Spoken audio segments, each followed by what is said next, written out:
How many sandworms are there on Dune? Here in this video we will take a deep look at the Shai hulud and its planet Arrakis. We will start with the geography and then end with a conclusion on how many sandworms this planet can sustain at any given time on the desert surface. So let's get to it. So to begin with, let's take a look at the planet Arrakis. Well, this is the third planet of the star Canopus, located 313 light years from the imperial capital and 310 light years from old Earth. Arrakis is stated to be an unusually small planet, matching almost exactly in size to the dimensions of old Earth's moon, Luna, with a diameter of 3,474 kilometers and a circumference of 10,921 kilometers. The planet's density is considerable though, meaning that its mass is greater than is normal for a body of its size, giving it a very high gravity for its size, only slightly weaker than the galactic standard at 0.9 g.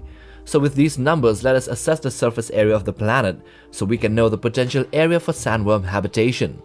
So if we take into consideration the Dune Atlas's size of Arrakis, then we get a solid planet with a high density in terms of mass and a surface area of around 38 million square kilometers, or 14.67 million square miles, which would make its geographical area the same as Africa. The Dune Encyclopedia's size of Arrakis, being the size of Earth, has been stated to be non-canon by the Herbert family, so let's not take a look at that. Okay, Arrakis is mostly covered in desert terrain similar to the Sahara Desert of old Earth.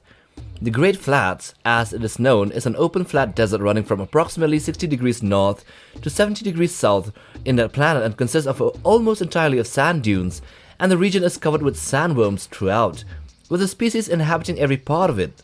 In contrast, the planet's polar regions are more habitable towards humans, with the shield wall present, a vast rock formation wrapping around the northern polar region, with the only cities on Arrakis present there. Other regions include the false walls, which are confusing rock formations which are also near the shield wall, and it contains ridges, depressions, and a small desert region between the shield wall and the eastern and southern false walls. These regions are relatively free from the sandworms, although there have been sightings. The southern hemisphere, on the other hand, is less well charted, with few habitable rock formations here and there for humans, and mostly desert for the sandworms. Although from 70 degrees south to the South Pole, there seems to arise similar rock formations, making it potentially free from sandworms like the North, and also the climate there isn't really that optimum for sandworm growth. So from the excerpts and information from the Dune Atlas and Frank Herbert's books, we can assess that both the northern and southern polar regions together on Arrakis has at least 20% of the surface area, leaving about 80% of the entire planet under the Great Flat Dunes. Now this translates to a habitable area for sandworms in the planet equivalent to more than 30 million square kilometers. So here we have one part of the puzzle figured out. Now we have to take a look at the other piece, which is how big can a mature sandworm be, and how large is its territory. So let's get to it. The sandworms are the apex predators of the planet, with nothing else in the desert world that comes close to them in size or power. They are revered by the freemen as the Shai hulud, which are godlike beings. So while their sizes vary, mature specimens are stated to be in the range of 50 to 200 meters. Some of them can reach up to lengths of 450 meters or almost 1500 feet long. And there are even rumors of sandworms in the southern hemisphere on Arrakis, reaching lengths between 700 and 1000 meters. But the biggest is the grandfather of the desert, Paul Atreides' worm that he wrote to become a freeman. It was said to be half a league in length, which translates into 2.4 kilometers or 1.5 miles. This is the god amongst gods, the biggest of all the sandworms. So now let's take a look at the territory of these sandworms, their territorial sizes.